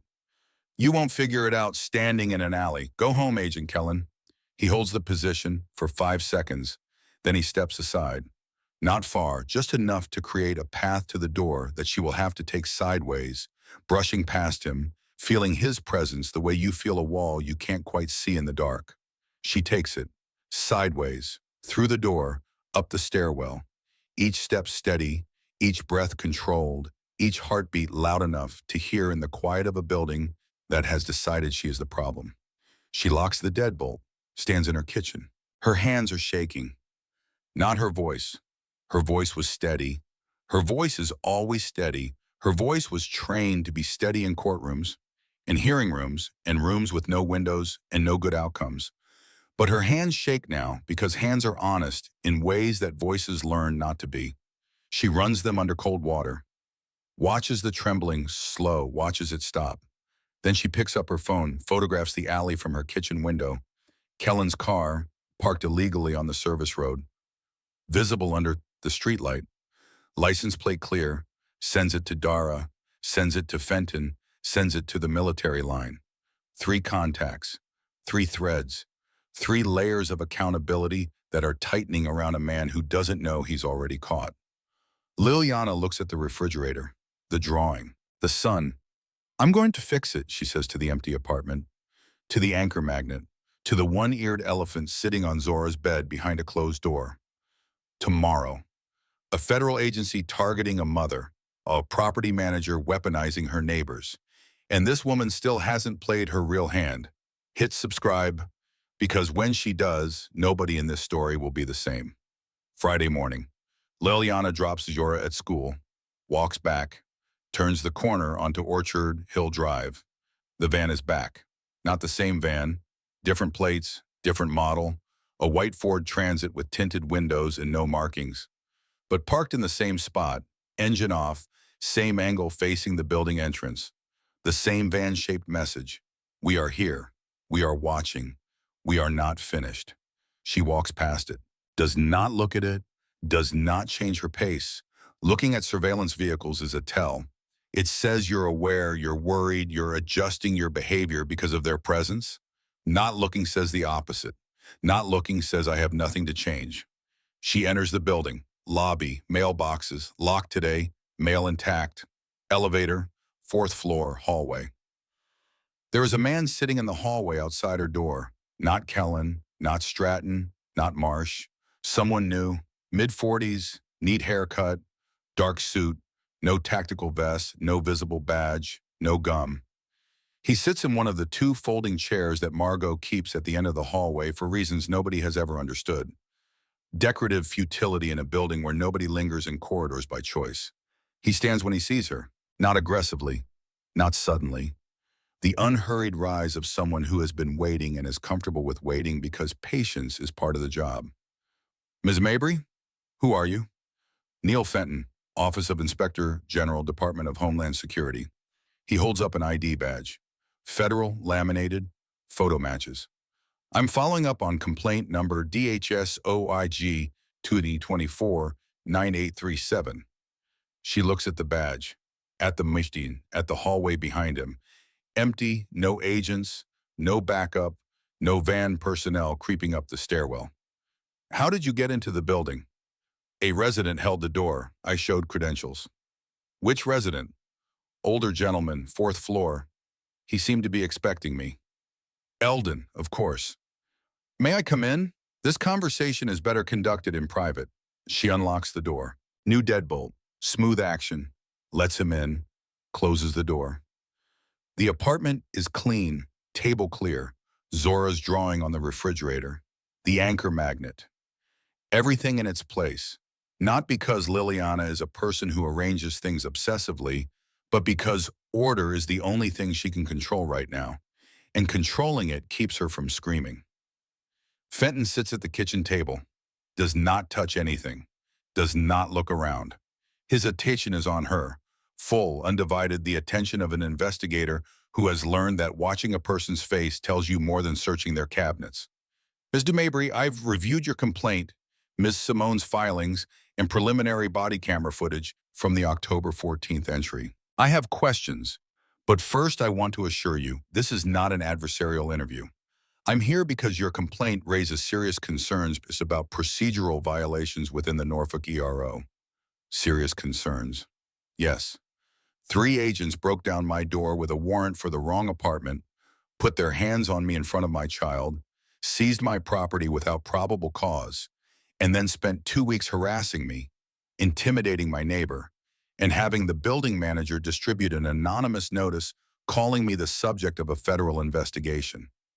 Is serious concerns the strongest language your office uses?" Fenton doesn't flinch, doesn't soften, Just listens, the way a person listens when they've heard worse and still showed up.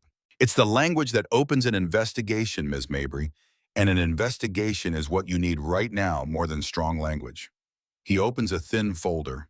Inside, printouts, copies of documents she recognizes, the warrant, the property receipt, Margaux's lease compliance notice, and documents she doesn't. I've obtained the body camera footage from Agent Kellan's device for the morning of October 14th. The footage confirms the address discrepancy. It also confirms that Agent Kellan placed his hand on your shoulder before identifying himself and before establishing any legal basis for physical contact. That alone is a violation of ACE use of force policy. The camera was on. For the initial entry, yes, the footage runs 11 minutes and 43 seconds. Then it stops. Stops. When Kellan's report states the camera malfunctioned at 6:58 a.m. due to a low battery alert. However, the device log shows the battery was at 63% at the time the recording ended. Batteries don't trigger low-power shutoff at 63%. He turned it off. The device log is consistent with a manual shutoff. Yes, a federal agent turned off his own body camera at 63% battery. What was he hiding? Like and share this. The answer is worse than you think. What happened in the 11 minutes that are recorded? Fenton removes a single sheet of paper. Typewritten notes, timestamps. 6:47, entry, 6:47:15. Agent Kellan makes physical contact with your shoulder. 6:48, Agent Stratton presents the warrant. 6:49:30, you identify the address discrepancy. 6:50, Stratton directs continued identification verification despite the discrepancy. 6:53, seizure of the lockbox. 6:55, Agent Marsh begins searching cabinets. 6:57, your daughter is heard in the background. 6:58, camera goes dark. 11 minutes of recorded evidence. And the minutes after, the conversation, the threats, the quiet pressure of three men in a kitchen with a woman and a child, all of that lives only in Lylyana's memory and in the audio that body cameras capture, even when the video is off. Is there audio after the video stops? That's what I'm here to determine. The footage file we received from the Norfolk field office contains only the video portion. Audio files are stored separately on the device server. I've requested them. The field office has not yet complied. They're blocking you. They're delaying. There's a legal difference, though the practical effect is the same. And the property receipt, the one with 2 case numbers? Fenton's expression changes. Slightly. The way a poker player's expression changes when someone plays a card they weren't expecting. You notice that. 0047 and 0049. Someone changed the case assignment. Case 0047 was originally logged by Agent Marsh on the morning of October 14th at 7:12 a.m. Standard intake for seized property. 22 hours later, the entry was reassigned at 0049. A new case number opened by, he pauses, looks at the paper.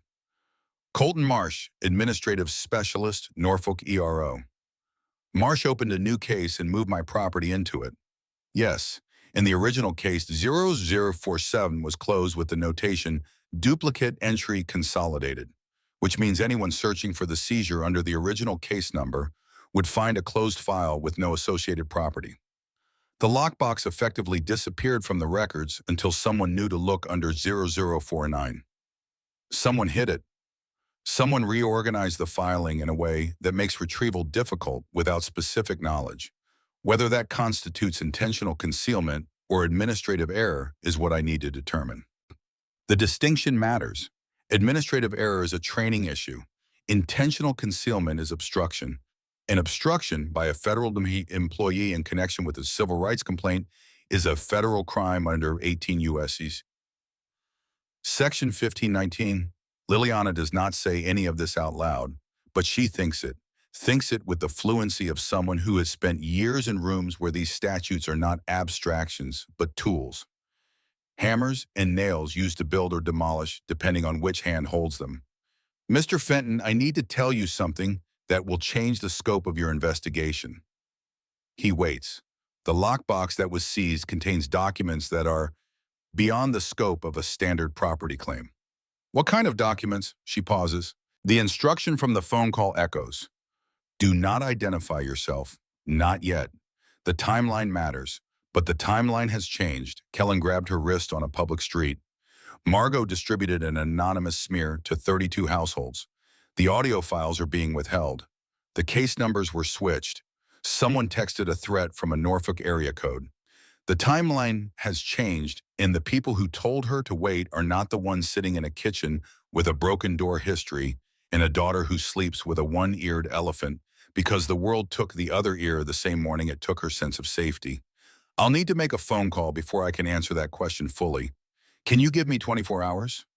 Fenton studies her. The way investigators study people when they sense that the next piece of information will reclassify the entire case. 24 hours, I'll leave a direct number. Call it when you're ready. He places a card on the table. Government issue, DHS OIG seal, direct line and secure email. Ms. Mabry, one more thing. The anonymous notice distributed in your building. I have a copy. The metadata from the document file, if it was created digitally, would identify the author. Does your building manager use a computer in her office? An older desktop, I've seen it through the office window. I'll be requesting access to that machine through proper channels. If the notice originated from that computer, it constitutes defamation and potentially witness intimidation, depending on its effect on residents' willingness to cooperate with my investigation. It's already had that effect. My neighbors are avoiding me. Then it's working as intended. He stands. 24 hours, Ms. Mabry. I'll be in Norfolk through the weekend. He leaves. The door closes. The deadbolt turns. Lylyana sits at the table. The card in front of her. Fenton's direct line. Next to it, the anonymous notice. Next to that, the property receipt with 2 case numbers. 3 pieces of paper. 3 threads. All pulling toward the same center. A field office that broke the wrong door and is now breaking rules to cover it. She picks up her phone. Dials the 3rd number from memory. The military line. 2 rings. Commander Mabry. Same crisp voice. Same protocol. I've been contacted by DHS OIG, investigator named Neil Fenton. He's reviewed body camera footage, identified the case number switch, and is requesting the withheld audio files. He's asked about the contents of the lockbox. What did you tell him? That I need 24 hours. Pause. She can hear the calculation happening on the other end.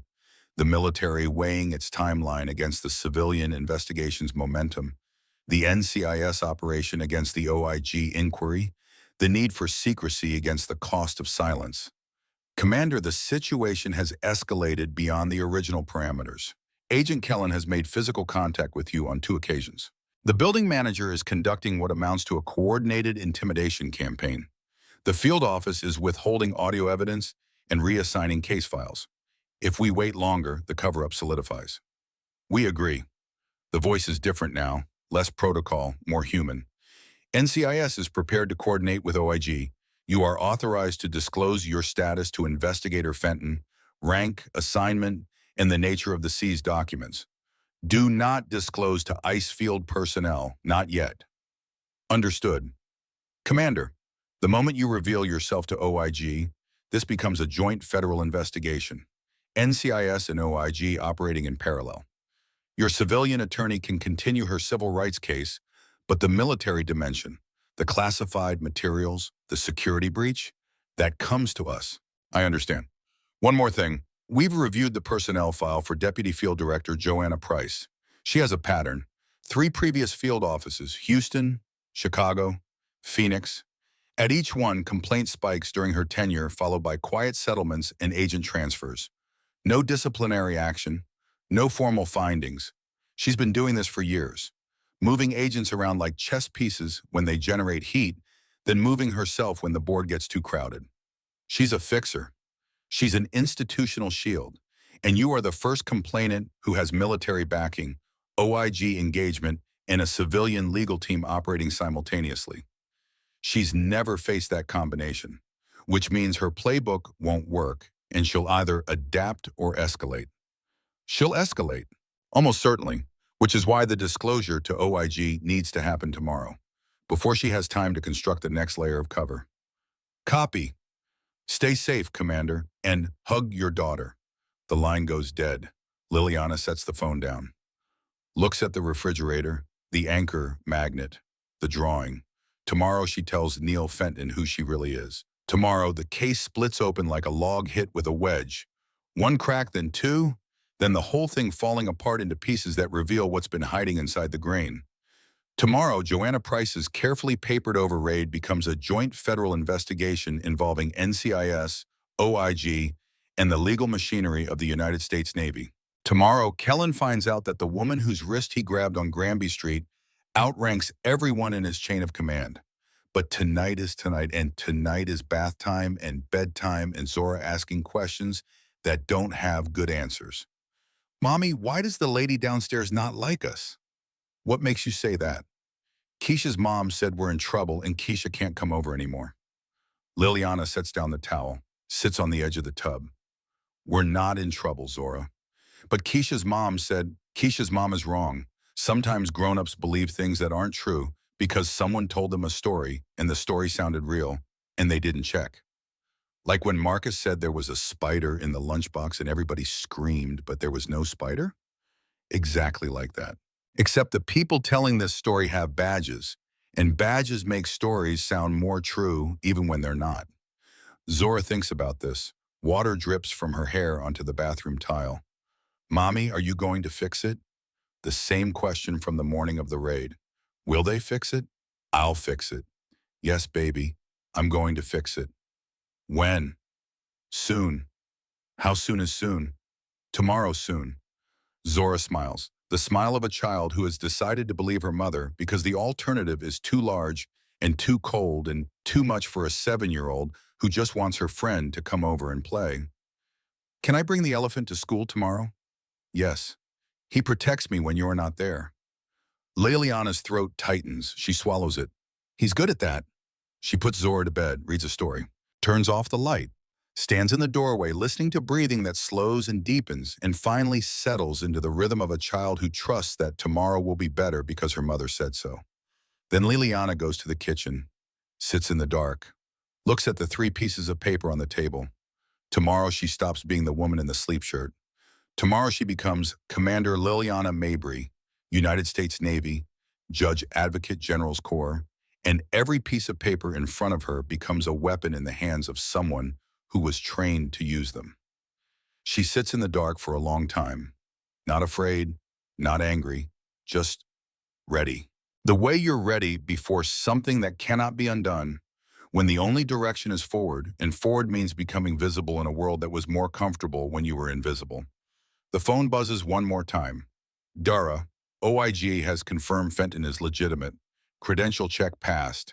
He's senior, 12 years, multiple field office investigations. Whatever you're about to tell him, he can handle it. Lylyana types back, tomorrow, 10 a.m., my apartment. Can you be here? Dara, I'll be there at 9:30. She sets the phone down. The rain has stopped. The freight trains are quiet. The building settles around her. 32 apartments, 32 copies of a lie, 32 families deciding what they believe about the woman on the 4th floor. Tomorrow, they'll have a different story to decide about. Saturday morning, 9:27 a.m. Dara Simone arrives first. She is exactly what her voice suggested. Mid-30s, sharp eyes, natural hair pulled back, blazer over jeans, the uniform of an attorney who takes her work seriously and her wardrobe practically. She carries a leather messenger bag heavy with files and a paper coffee cup that she sets on the counter without being asked. Before Fenton gets here, is there anything you need to tell me first? Lylyana stands at the kitchen window, looking down at the parking lot.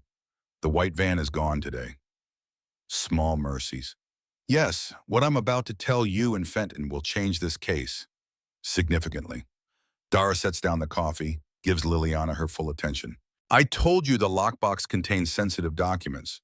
I told you that agencies you don't typically work with would become involved. I wasn't being dramatic. I was being precise. Go on. I am Commander Lylyana Mabry, United States Navy, Judge Advocate General's Corps. I hold the rank of 05. I'm currently assigned to Naval Station Norfolk on a 6-month rotation in military justice. I've been on transitional leave. temporary housing while my permanent quarters are processed on base. The lockbox that ICE seized from my apartment contains my Department of Defense Common Access card, my JAG credentials, and transfer orders that carry a security classification. Dara does not move, does not speak. Her eyes widen slightly, the involuntary response of someone whose understanding of a situation has just been demolished and rebuilt in 30 seconds. ICE raided a Navy commander's apartment. With a warrant for the wrong address, they seized classified military documents. They physically grabbed me on 2 occasions. They intimidated my neighbor. They had the building manager distribute a defamatory notice to every unit, and they have spent the last 2.5 weeks trying to cover it up by reclassifying a mistake as an investigation. Oh my God. NCIS has been notified. They've authorized me to disclose my status to OIG as of this morning. The military side, the classified materials, the security breach, goes to NCIS. The civilian side, the Fourth Amendment violation, the harassment, the retaliation, stays with you. Dara sits down, slowly, the way you sit when the ground has shifted and you need to feel the chair to know what is still there. Lylyana, when Kellan grabbed your wrist on Granby Street, he assaulted a commissioned officer of the United States Navy. Under 18 U.S.C. Section 111, assault on a federal officer in the performance of duties, though I was off duty and out of uniform, so the application is arguable. More directly, it's battery under Virginia Code Section 18.257, and under the UCMJ, you're a JAG lawyer. Military justice. Yes. Dara laughs, short, disbelieving. The laugh of someone who has been arguing a case and just discovered that her client is better qualified to argue it than she is. You've known every legal standard I've cited, every statute, every procedure. You've known all of it. I've known, and I've let you handle it because civilian rights violations require civilian counsel, and because revealing my identity too early would have given Price in her office time to construct a defense narrative. The longer they acted without knowing who I was, the more evidence they created against themselves. The wrist grab, the anonymous notice, the case number switch, the withheld audio. All of it documented while they thought I was just a woman in a sleep shirt who happened to know what a warrant looked like. Dara stares at her, then shakes her head, picks up her coffee, takes a long sip. Commander Mabry, I have represented a lot of people in immigration and civil rights cases. Single mothers, undocumented workers, refugees, teenagers, people with nothing and nobody, and not one of them, not one, has ever turned out to be a Navy JAG officer with NCIS backup. First time for everything. A knock at the door, 3 knocks, measured, professional. Fenton. Lylyana opens the door. He stands in the hallway, same suit, same folder, same patient expression. Behind him, unexpected, Eldon Graves, who has apparently appointed himself the 4th floor's unofficial security detail and is standing near the stairwell with his arms crossed, watching. Fenton enters, sees Dara, nods. Ms. Simone, I expected you'd be here. Mr. Fenton, I expected you'd expect me. Professional courtesy, the handshake of 2 people who operate in overlapping systems and know each other by reputation, if not by face. They sit. 3 people at a kitchen table in an apartment that still smells faintly of new wood from the replaced door frame, the anchor magnet on the refrigerator, the drawing with the sun. Mr. Fenton, Lylyana says, I told you I needed 24 hours. It's been 24 hours. I'm ready to answer your question about the contents of the lockbox. He opens his folder, pen ready. The lockbox contained 7 items. I will identify them for your record. She pauses. The moment between before and after, the last second of being invisible. Item 1, Department of Defense Common Access Card, issued to Commander Lylyana Mabry, United States Navy, service number redacted. Item 2, Judge Advocate General's Corps credentials, authorizing the bearer to practice law within the military justice system. Item 3, transfer orders assigning Commander Mabry to Naval Station Norfolk, effective August 1st of this year, signed by Rear Admiral Catherine Holt, Commander, Naval Legal Service Command. Item 4, A performance evaluation with a classification marking of, she stops, looks at Fenton. Mr. Fenton, items 4 through 7 carry security classifications that I cannot disclose in this setting without NCIS authorization. You'll need to coordinate with the Naval Criminal Investigative Service, Norfolk Field Office, to access those items under proper protocols.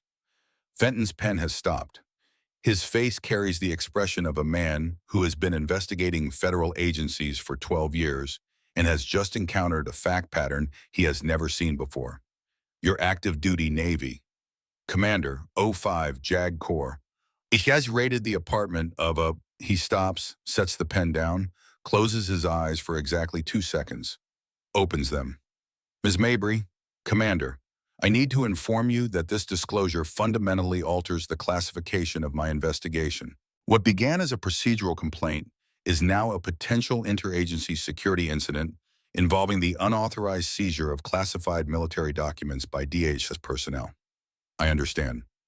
I also need to inform you that I am required to notify my superiors within 4 hours of receiving information about a potential security breach. That notification will trigger coordination with NCIS, the DHS Secretary's Office, and potentially the Inspector General, the Department of Defense. I understand that as well. And you chose to reveal this now. I chose to reveal this when the cover-up became more dangerous than the original violation. 3 days ago, Agent Kellan grabbed my arm on a public street in front of my daughter. 2 days ago, the building manager distributed a document designed to isolate me from my neighbors. Yesterday, your office confirmed that the Norfolk Field Office is withholding audio evidence and reassigning case files. The window for quiet resolution closed. I am opening it the other way. Fenton picks up his pen, writes. The room is silent except for the pen and the refrigerator and the sound of Eldon Graves shifting in the hallway outside the door, keeping watch. Commander Mabry, I have one more question. Ask it. You're a JAG officer. You specialize in military law. You knew from the first moment those agents entered your apartment that everything they were doing was illegal. You knew the warrant was wrong. You knew the search was unconstitutional. You knew the seizure was unlawful.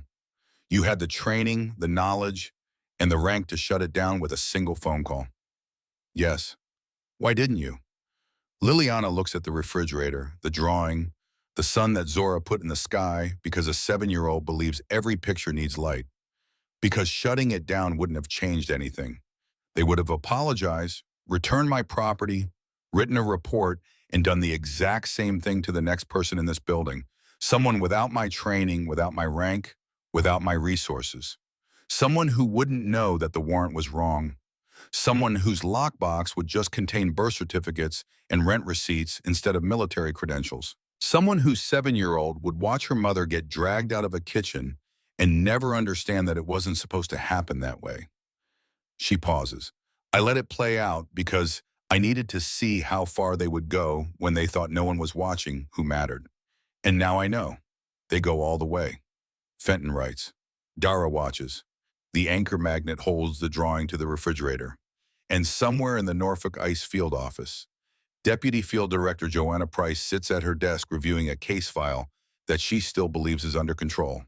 A wrong address entry, a routine complaint, a property seizure that will be quietly returned, an OIG inquiry that will be managed through delay and bureaucratic attrition. She does not know that the woman in 4C is a Navy commander. She does not know that NCIS is building a parallel investigation. She does not know that her 12-year record of quiet settlements and agent transfers is about to become Exhibit A.